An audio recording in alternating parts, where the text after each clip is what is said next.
마태복음 17장 14절부터 20절 말씀을 함께 봉독하겠습니다. 그들이 무리에게 이르매 한 사람이 예수께 와서 꿇어 엎드려 이르되 주여 내 아들을 불쌍히 여기소서. 그가 간질로 심히 고생하여 자주 불에도 넘어지며 물에도 넘어지는지라. 내가 주의 제자들에게 데리고 왔으나 능히 고치지 못하더이다. 예수께서 대답하여 이르시되 믿음이 없고 패역한 세대여, 내가 얼마나 너희와 함께 있으며 얼마나 너희에게 참으리요. 그를 이리로 데려오라 하시니라. 이에 예수께서 꾸짖으시니 귀신이 나가고 아이가 그때부터 나으니라. 이때 제자들이 조용히 예수께 나와 이르되 우리는 어찌하여 쫓아내지 못하였나이까. 이르시되 너희 믿음이 작은 까닭이니라. 진실로 너희에게 이르노니 만일 너희에게 믿음이 겨자씨 한 알만큼만 있어도 이 산을 명하여 여기서 저기로 옮겨지라 하면 옮겨질 것이요 또 너희가 못할 것이 없으리라. 아멘. 오늘은 마태복음 17장 14절부터 20절 말씀을 통해서 도대체 문제가 뭔가라는 제목으로 함께 말씀을 나누려고 합니다. 여러분, 우리가 이 세상을 살아가는 데는 수많은 문제들이 발생합니다. 또한 만나고 싶지 않아도 만날 수밖에 없는 것이 우리의 인생입니다. 그런데 어떤 문제는 또 쉽게 해결이 되기도 하죠. 또 어떤 문제는 오랜 시간이 걸려서 해결이 되기도 합니다. 그리고 또 어떤 문제는 우리의 인생 내내 영영 해결되지 않는 문제들도 있습니다. 여러분, 제가 오늘 문제에 대해서 이렇게 말씀을 드렸는데 그럼 도대체 문제가 뭘까요? 저는 개인적으로 야구를 매우 좋아합니다. 학창시절에 제가 야구를 했던 경험이 있어서 그래서 제가 이제 일반인들보다도 야구를 보는 약간의 차이가 있다고 저는 이렇게 자부할 수 있습니다. 그런데 제가 이렇게 보면은 한국 야구가 일본 야구에 비해서 실력이 많이 떨어지는 것을 볼 수가 있죠. 이게 큰 문제죠. 요즘에 또 한국 야구가 이게 세계 경기에 나가게 되면 연속으로 이렇게 패배하는 그런 일들이 많이 벌어지고 있습니다. 그 월드 베이스 클래식이라고 하는 세계대회에서 우리나라가 2006년에 준우승을 했습니다. 그리고 2009년에는 여러분들이 너무나 기억하듯이 일본을 이기고 우승했던 그런 대한민국입니다. 그런 대한민국이 이제는 전 세계에서 야구하는 국가들만 만나면 다 패배를 계속하고 있습니다. 저는 이런 질문을 합니다. 도대체 문제가 뭔가? 이에 대해서 박찬호라고 하는 선수가 한 이야기를 여러분에게 들려드리려고 합니다. 요즘에 국가대표 팀의 선수를 보면은 기량이 강한 어깨는 타자 아웃 못 시켜요. 공이 앞만 빨라도 타자 아웃 못 시켜요. 스트라이크 못 던져요. 근데 공이 느려도 타자가 못 치는 곳에 던질 타자 못 쳐요. 타자가 못 치는 곳에 또 던지고 또 던지고 또 던질 수 있는 기술이 이게 지능이 만들어줘요. 아직 자기네 기량이 이 세계에 나와서 비교했을 때 어느 정도인지를 자꾸 우물 안에서 자꾸 비교를 했기 때문에 모르는 거죠. 우물이 뭐냐면요, 역전적인 한국 팬들이에요. 그게 스포를 될 수도 있거든요. 너무 인기 많아지니까 사실 세계 무대는 10인데 우리 선수도 5밖에 안 되는데 그게 10처럼 20처럼 응원을 해준다고 그래요. 이렇게 박찬호 선수는 그 실력에 비해서 많은 인정을 받다 보니까 한국 야구가 발전을 하지 못한다, 이런 이야기를 했습니다. 오늘 우리가 함께 읽은 마태복음 17장 14절부터 20절 말씀을 보게 되면 제자들이 귀신 들린 아이를 고치지 못하는 장면에서 그 내용이 시작이 됩니다. 우리가 지난주에도 우리 함께 나눴던 말씀 가운데 우리 17장에 계속 보게 되면 예수님이 베드로와 야고보와 요한을 데리고 변화산에 이렇게 올라가셨습니다. 그리고 그 산에서 있었던 일들, 그리고 내려오는 과정에서 예수님이 제자들에게 하셨던 말씀들을 우리가 함께 나누었습니다. 그런데 예수님이 이제 새 제자와 함께 이렇게 무리 속으로 다시 오셨을 때 발생했던 일입니다. 우리 14절 말씀을 함께 보겠습니다. 그들이 무리에게 이르되 한 사람이 예수께 와서 꿇어 엎드려 이르되, 그러니까 그들이, 그러니까 누구예요? 예수님과 3명의 제자들이 이제 무리에게 이르렀습니다. 사람들이 삥 둘러있는 거예요. 그런데 마치 기다렸다는 듯이 한 사람이 예수님께 와서 꿇어 엎드려서 간청을 했다고 하는 것입니다. 여러분, 우리는 지난주 그리고 저지난주에 베드로와 야고보 그 다음에 요한이 예수님과 함께 변화산에 올라갔던 일들, 그 신비한 일들을 우리 함께 말씀을 나눴고, 그리고 내려오는 과정 속에서 이 일을 내가 죽었다가 다시 살기 전에는 절대로 다른 사람에게 말하지 말라고 하는 주님의 명령에 대해서 함께 말씀을 나눴습니다. 예수님이 데리고 왔던 제자는 3명이었고 남은 제자는 9명이었습니다. 그런데 그 9명의 제자들 사이에 문제가 발생했던 것입니다. 그래서 그들의 분위기가 상당히 가라앉아 있었던 것으로 예측이 됩니다. 근데 그 사건의 내용이 뭐냐면, 예수님께서 세 제자를 데리고 변화산에 올라갈 그 순간에, 그 상황에 그 9명의 제자들이 이 군중들과 함께 있었는데, 귀신 들린 아들을 데리고 사는 아빠가 제자들에게 와서 자신의 아들의 그 귀신, 그 아들이 귀신이 들렸는데 그 귀신을 쫓아달라, 문제를 해결해 달라, 이렇게 요청을 한 것입니다. 우리 한 15절 말씀, 16절 말씀을 함께 보겠습니다. 주여, 내 아들을 불쌍히 여기소서. 그가 간질로 심히 고생하여 자주 불에도 넘어지며 물에도 넘어지는지라. 내가 주의 제자들에게 데리고 왔으나 능히 고치지 못하더이다.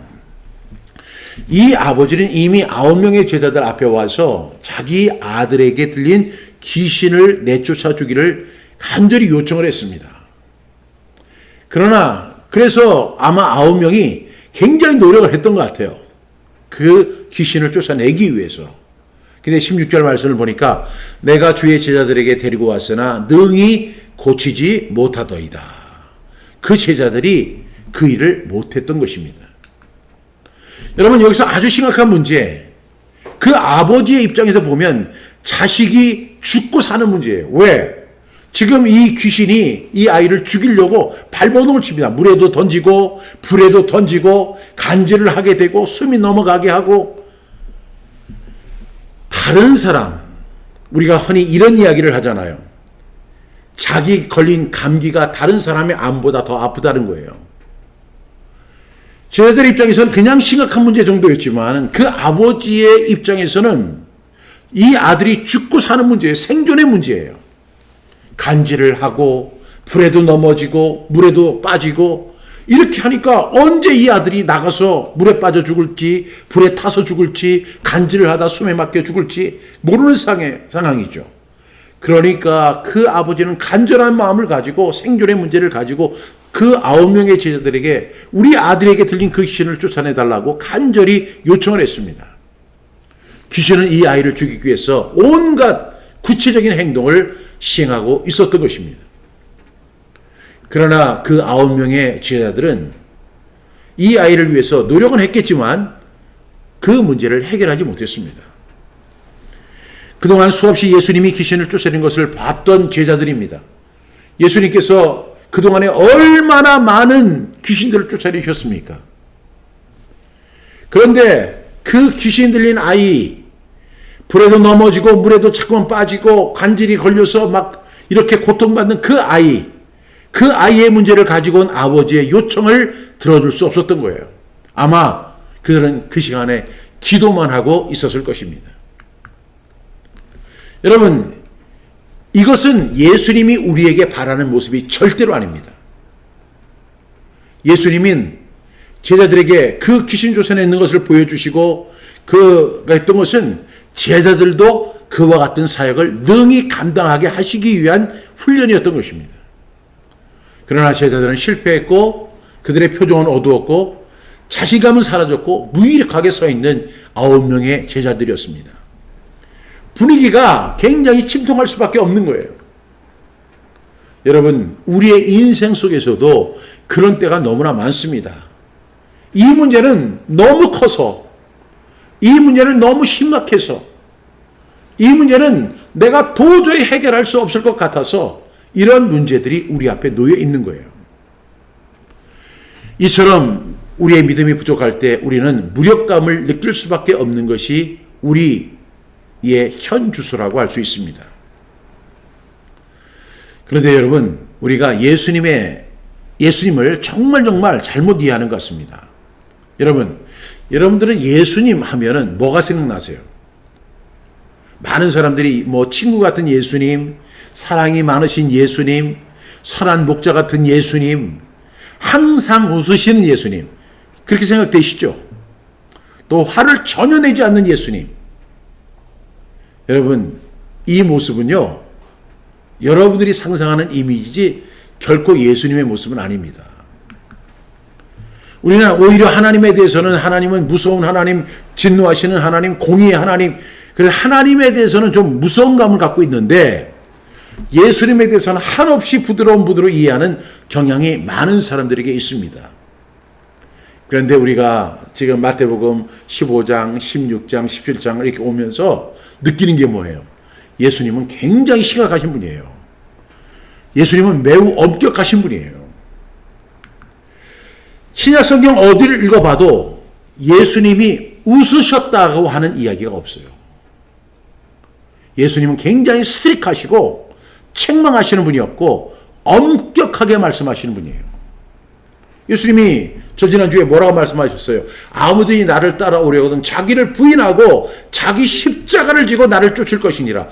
이런 말을 어떻게 우리가 할 수 있어요? 만약에 목사님들이 설교 시간에 그렇게 이야기를 하면 많은 사람들이 내가 세상에서 그렇게 힘들고 어려워서 교회 위로 받으려고 왔는데 목사님 뭐 맨날 십자가 지라고 하고 자기를 부인하라고 하고 나 이 교회 안 갈래요. 저 교회 가면 막 힘을 주고 소망을 주고 능력을 주는 교회 있어요. 나 그 교회는 안 갈래요. 이렇게 얘기할 수도 있습니다. 그런데 우리가 예수님의 말씀을 분석해 보면 예수님은 매우 스트릭하셨고 엄격하셨고 책망하시는 모습을 볼 수가 있습니다. 우리 17절 말씀 보겠습니다. 예수께서 대답하여 이르시되 믿음이 없고 패역한 세대여 내가 얼마나 너희와 함께 있으며 얼마나 너희에게 참으리요 그를 이리로 데려오라 하시니라. 예수님이 그 제자들에게 이렇게 말씀하시는 거예요. 믿음이 없고 패역한 세대여 내가 얼마나 너희와 함께 있어야 하겠느냐. 내가 너희를 얼마나 참아줘야지 내가 될 수 있겠냐. 이렇게 지금 제자들을 향해서 책망하시는 분노하시는 예수님의 모습을 볼 수가 있습니다. 예수님이 오늘 하신 말씀이 이거죠. 믿음이 없다. 패역한 세대다. 내가 얼마나 오래 있어야 되겠냐. 내가 얼마나 너희를 참아줘야 되겠느냐. 마치 예전에 우리가 들었던 우리 어머니로부터 들었던 이야기 같아요.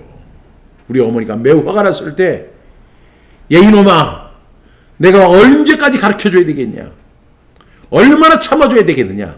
이렇게 얘기했던 내용과 같습니다. 여기서 믿음이 없다는 얘기는 하나님이나 신앙의 진리를 믿지 않거나 믿음이 약해서 하나님을 의지하는 상태를 의미하는 거예요. 즉 신앙의 부족이나 의심을 나타내는 거예요. 예수님은 제자들 향해서 너희들 믿음이 없다 이렇게 말씀하셨어요. 하나님을 믿지 않는 거예요. 하나님을 믿는다고 하는데 믿음이 없는 거예요. 또 다음에 패역하다 이런 말을 하셨어요. 이거는 하나님이나 신앙의 가르침에 반응하거나 거역하는 행동을 패역이라고 이야기합니다. 다시 말하면 예수님이 하신 말씀이나 하나님의 뜻에 반하는 행동을 하고 심지어는 하나님이 역사하는 그 시간에도 팔짱 끼고 아무런 행동을 하지 않는 거예요. 주님께서 아무든지 나를 따라오려거든 자기를 부인하고 자기 십자가를 지고 나를 쫓아라 이렇게 말씀하는데도 수수방관하는 자세로 있는 그것이 바로 패역한 모습인 거예요. 예수님은 이것을 제자들에게 책망하신 거예요. 이 말씀을 결합해 보면 믿음이 없고 패역하다는 것은 하나님에 대한 신뢰가 결여되어 있을 뿐 아니라 그로 인해서 어떤 것도 하지 않으면서 방관하고 수수하는 그런 모습입니다. 다시 말하면 신앙에서 가장 부정적인 상태를 의미하는 거예요. 예수님은 이런 상태를 보고 매우 나쁘게 보셨고 책망하시는 모습을 볼 수가 있습니다. 누가 그랬습니까? 지금 귀신을 쫓아내지 못했던 9명의 제자들에게 주님이 친히 하신 말씀이에요. 그런데 엄밀하게 이야기하면 그 자리에 없었던 3명의 제자도 포함됩니다. 더 엄밀하게 이야기하면 저와 여러분이 포함될 수 있습니다. 저와 여러분은 어떤 신자입니까? 믿음이 없고 패역한 신자들입니다.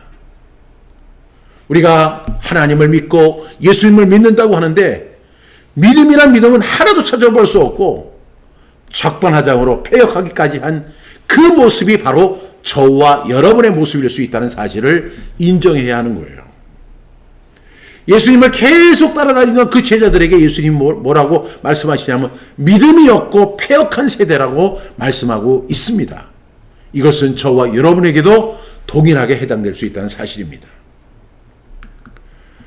예수님 또 이렇게 말씀하시죠. 얼마나 너희와 함께 있어야 하겠냐?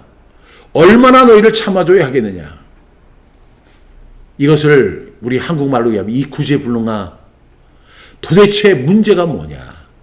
언제까지 내가 기다려주고 언제까지 참아줘야만 이 문제를 해결할 수 있겠느냐? 이렇게 말씀하시는, 이렇게 질타하시는 예수님의 모습을 볼 수 있습니다. 그렇다면 저와 여러분의 문제는 뭘까요? 오늘 본문에 나타난 것처럼 믿음이 없다는 것입니다. 믿음이 없는데 어느 정도로 우리 믿음이 없는가? 예수님은 이미 수없이 많은 귀신들을 쫓아내셨습니다. 우리가 오늘 마태복음 17장 우리 이 말씀을 14절에서 20절까지를 함께 나누고 있는데 우리가 마태복음을 강의하면서 예수님이 얼마나 많은 귀신들을 쫓아내셨는지를 우리는 생생하게 목격을 했습니다. 그 과정을 친히 참석해서 함께 지켜봤던 제자들입니다. 예수님은 이제 변화산에 갔을 때 3명의 제자를 데리고 가셨지만 그 9명의 제자들이 있는 동안에 귀신을 쫓아내고 그들에게 복음을 전할 수 있는 그런 사역자가 되기를 원하셨습니다. 그런데 오히려 그들은 쩔쩔매고 귀신을 쫓아내지 못하는 그런 일들을 반복하고 있었던 것입니다. 18절 말씀 보겠습니다. 이에 예수께서 꾸짖으시니 귀신이 나가고 아이가 그때부터 나으니라. 여기에서 문제가 해결이 된 겁니다. 귀신이 떠나갔습니다. 여러분, 귀신은 사람의 몸에 들어가면 안 되는 거예요. 그래서 예수님은 그 귀신을 어떻게 하세요? 꾸짖으시는 거예요. 네가 감히 어떻게 이 아이 속에 들어갈 수 있느냐? 당장 그 아이의 몸에서 나와라 하고 꾸짖으니까 그 귀신이 견디지 못하고 그 아이의 몸에서 나왔습니다. 떠나갔습니다.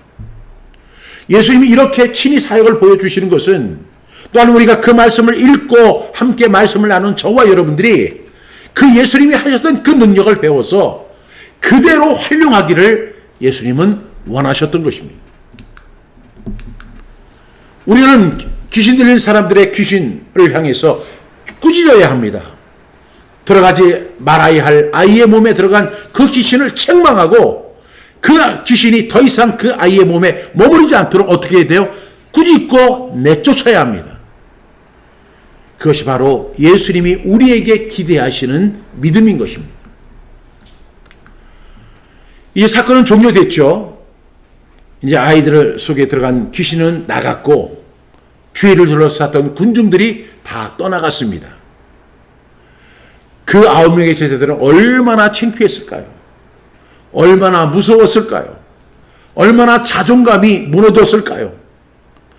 그래서 그 제자들이 예수님께 나와서 이렇게 묻습니다. 19절 말씀을 함께 보겠습니다. 이때 제자들이 조용히 예수께 나와 이르되 우리는 어찌하여 쫓아내지 못하였나이까? 이렇게 이야기합니다. 여러분, 조용히 얘기하는 거예요. 왜? 창피하니까. 세상 부끄러우니까. 그래서 예수님께 나와가지고 이때 제자들이 조용히 예수께 나와 이르되 우리는 어찌하여 쫓아내지 못했습니까? 우리의 문제는 도대체 뭘까요? 라고 질문하는 것입니다. 도대체 우리의 문제는 무엇이었습니까? 우리는 왜 주님이 쫓아내는 그 귀신을 우리 9명이서도 쫓아내지 못했습니까? 왜 우리에게 이런 능력이 없을까요? 하고 예수님께 질문하는 것입니다. 여러분, 이 질문은 그 9명의 질문이었겠지만 지금 이 시대 2025년을 살아가는 저와 여러분의 질문일 수 있다는 거예요. 도대체 우리의 문제는 뭘까요? 우리가 예수님을 믿는다고 하면서 할 수 있는 게 왜 하나도 없을까요? 여러분, 과연 그럴 때 예수님이 뭐라고 하실까요? 우리가 믿음이 없어서 아무 일도 하지 못하고 있을 때 주님이 친절하게 위로해 주실까요? 다음에 잘하면 돼, 이렇게 격려해 주실까요? 아주 유명한 목사님은 항상 우리 주님이 어깨를 툭툭 치면서 그렇게 하실 거라고 이야기합니다. 그 얘기 들으면 참 힘이 나요. 그리고 주님이 세미한 음성으로, 종신아 걱정하지 마, 다음에 잘하면 돼. 예수님은요, 그 제자들의 질문에 대해서 아주 분명하게 대답을 하셨습니다. 20절 말씀을 보겠습니다. 이르시되 너희의 믿음이 작은 까닭이니라.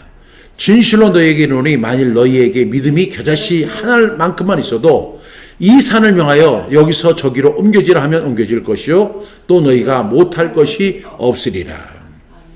그러니까 그 제자들이, 9명의 제자들이 그 아이 속에 들어간 귀신을 쫓아내지 못한 이유가 뭐예요? 믿음이 부족했기 때문입니다. 그리고 이 제자들에게는 믿음이 있었어요? 없었어요? 없었습니다. 심지어 얼만큼 없었느냐면 겨자씨 한 알만큼도 믿음이 없었다는 거예요.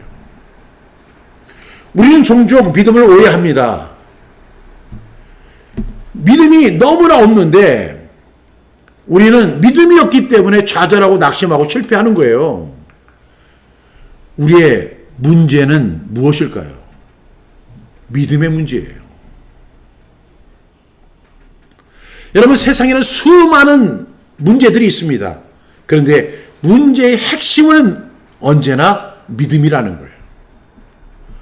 무슨 일을 하다가도 믿음이 있어야 하는데 믿음이 없기 때문에 그 문제가 해결되지 못하는 것입니다. 믿음이 없다는 말이 무슨 뜻일까요? 우리는 종종 그리고 매일매일 착각하는 게 있어요. 믿음에 대해서 착각을 합니다. 믿음이 뭐예요? 그러니까 믿음이라고 하니까 그냥 앉아서 믿는 것을 믿음이라고 생각하는 거예요. 주님, 제가 믿습니다. 이렇게 고백하는 것이 믿음이라고 생각합니다. 근데 그것은 믿음이 아니에요. 그것은 기복일 따름입니다. 여러분, 예수님이 생각하는 믿음과 우리가 생각하는 믿음이 차원이 달라요. 우리가 생각하는 믿음은 그냥 믿는 것을 의미하죠. 그냥 이 말씀을 믿으세요 하면 그냥 믿으면 그게 믿음이라고 생각합니다. 그런데 예수님이 말씀하시는 믿음이라는 것은 행동하는 믿음을 말씀하시는 거예요. 예수님이 말씀하시는 믿음은 믿고 행동하는 것을 믿음이라고 정의하시는 것입니다. 여러분, 사람들이 행동하는 이유가 뭐예요? 믿음이 있기 때문에 행동하는 것이죠. 그래서 진정한 믿음은 행동하는 믿음인 거예요. 오늘 본문에서 그 믿음을 두 곳에서 찾아볼 수가 있는데요. 첫 번째가 17절에 보면 믿음이 없고 패역한 세대여 라는 말씀이 있죠. 믿음이 없고 패역한 세대. 그러니까 수수방관하는 거예요. 믿음이 없으니까 수수방관하는 자세를 갖는다는 거예요. 또한 20절에 보니까 너희에게 믿음이 겨자씨 한 알만큼만 있어도 이 산을 명하여 저기서 저기로 옮겨지라 하면 옮겨질 것이요 라고 말씀합니다. 우리에게 믿음이 겨자씨 한 알만큼만 있어도 여기에 있는 산을 옮겨서, 이 산을 옮겨서 이곳에 던져지라 해도 던져진다는 것입니다. 이것이 바로 믿음이에요. 이것이 바로 행동하는 믿음인 것이죠.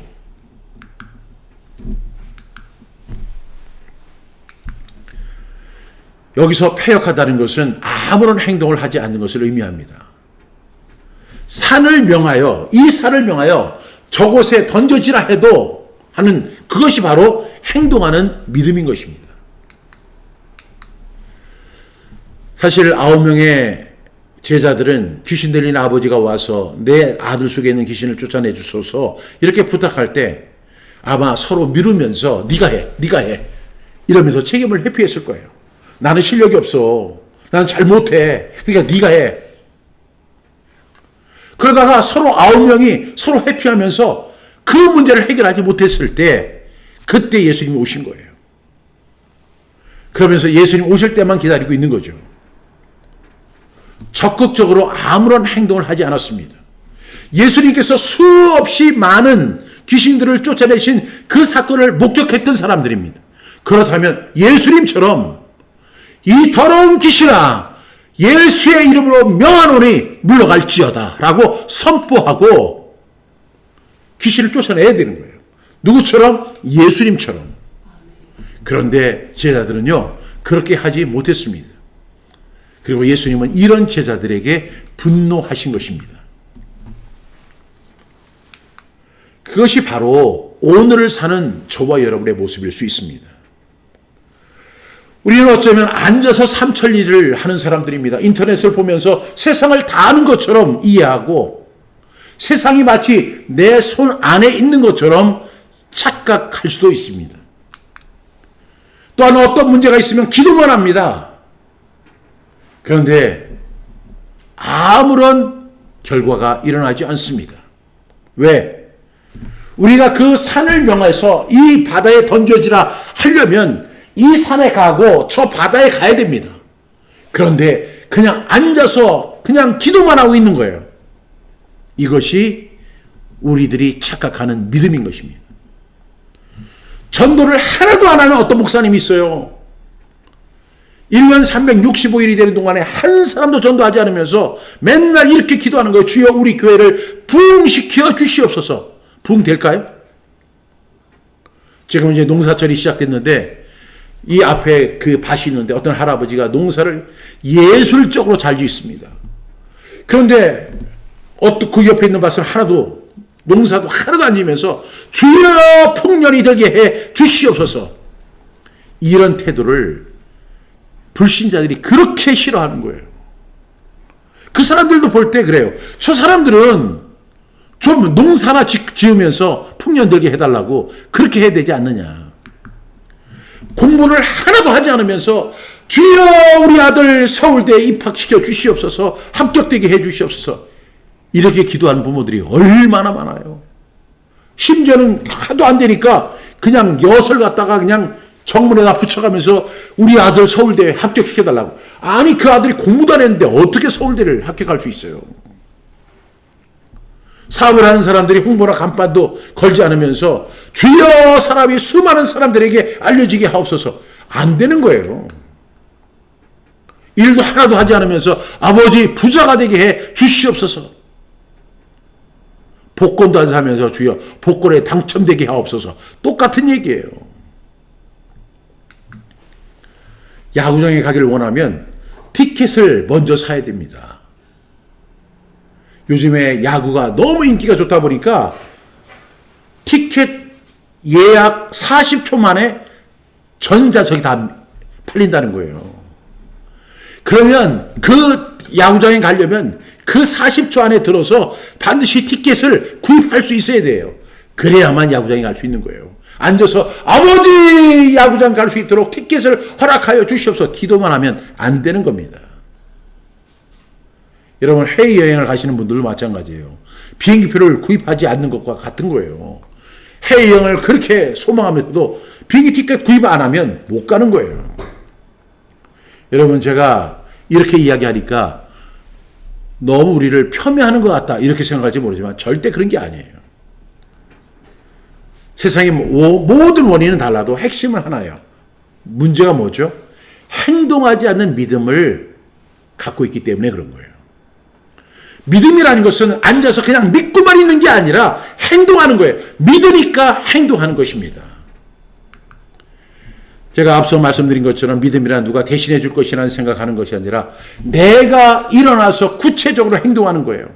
예수님께서 말씀하시기를 겨자씨 하나만 있어도 이 산을 들어서 저 바다에 던져지라 해도 될 것이라고 한다면 일단 해보는 거예요. 해보고 나서 왜 주님 안 됩니까? 이렇게 항의를 해야지 해보지도 않고 항의한다면 이건 엄청난 문제입니다. 여러분 정말로 겨자씨 하나만큼만 있어도 이 산을 들어서 저 바다에 던져지라 하면 던져질까요? 제가 오늘 보여드렸던 이 박찬호 선수가 요즘 국대의 문제점을 얘기하는 거예요. 이 사람들이 자기의 주제를 모르고 앉아서 자기들이 막 팬들이 환호해 주니까 자기가 최고인 줄 아는 거예요. 그러다가 밖에 나가면 연신 패배를 당하는 한국 야구의 모습을 지적해 준 것입니다. 그냥 오냐오냐 해주고 너 잘한다 잘한다니까 진짜 잘하는 줄 알아요. 여러분, WBC나 세계대회에서 우승하려면 우리가 어떻게 해야 돼요? 죽도록 연습해야 되는 거예요. 앉아서 뭐 저 사람을 갖다 분석하고 다 소용없어요. 죽도록 연습해야 됩니다. 박찬호 씨의 말처럼 지금의 실력에 만족하지 말고 죽도록 연습하라는 겁니다. 그래야만 좋은 결과를 얻을 수 있는 것입니다. 절대로 만족하지 말고 노력하는 것이 바로 우리 크리스찬들은 믿고 행동하는 것입니다. 우리가 설령 그 주님께서 주신 그 믿음을 가지고 시행을 하다가 넘어지고 때로는 자빠지고 또한 실패를 하더라도 계속 그것을 향해서 나아가면 반드시 이루어지는 것입니다. 그것이 성경이 말하는 믿음인 것입니다. 그런데 세상을 봐도 세상도 마찬가지입니다. 여러분, 제가 종종 이렇게 서울 강남 그 대로를 가보는데 서울 강남 대로에 있는 저 대형 빌딩도 그 사람들이 그냥 앉아서 내가 그 강남에 빌딩 하나 세워야 되겠다 이렇게 해서 이루어지가 하나도 없습니다.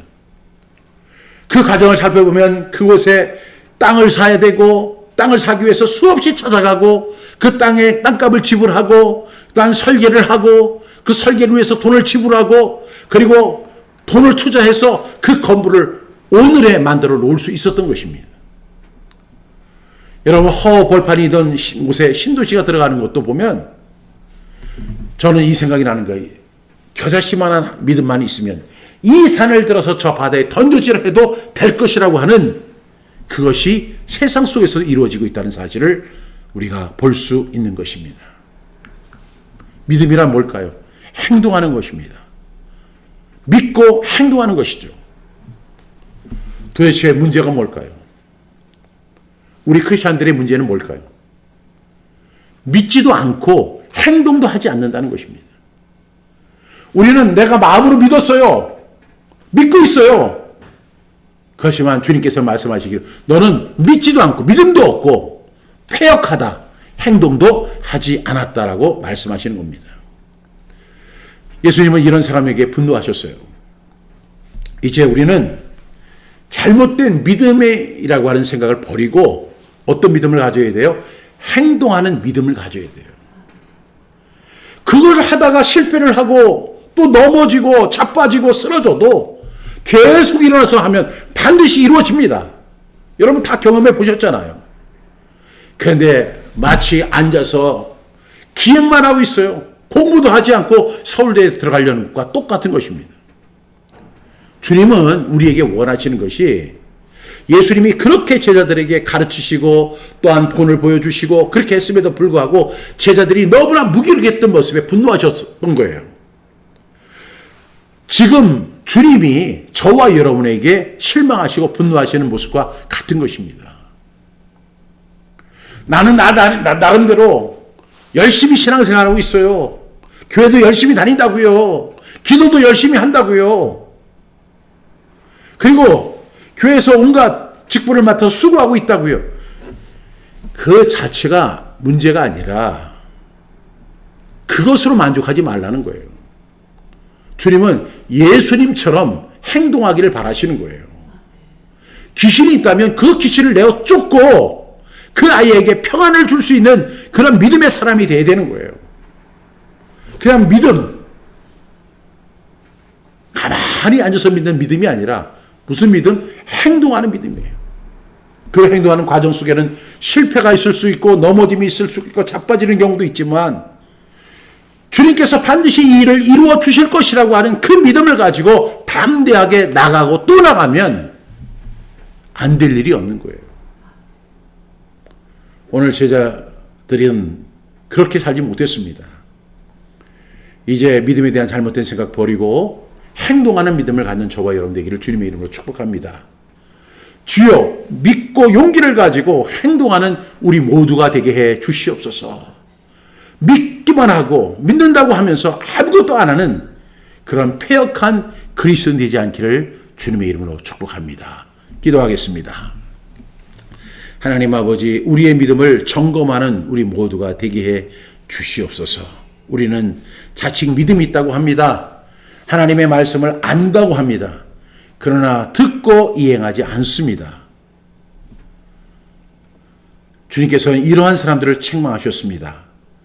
나의 이 말을 듣고 행치 않는 자는 모래 위에 집을 짓는 어리석은 사람 같으리니 비가 오고 창수가 남에 무너져 그 무너짐이 심하다고 주님 말씀하셨습니다. 그러나 나의 이 말을 듣고 행하는 자는 반석 위에 집을 지은 지혜로운 사람 같으니 바람이 불고 풍랑이 일어나매 무너지지 아니한다고 말씀하셨습니다. 나의 이 말을 듣고 행동하는 믿음으로 승리하는 우리 모두 되게 하여 주옵소서. 입으로만 믿고 마음으로만 믿고 앉아서만 믿는 믿음 버리게 하시고 행동하는 믿음을 가지고 담대히 전진하는 우리 모두 다 되어줄 수 있도록 주님 도와주옵소서. 감사드리며 예수님의 이름으로 기도드립니다. 아멘.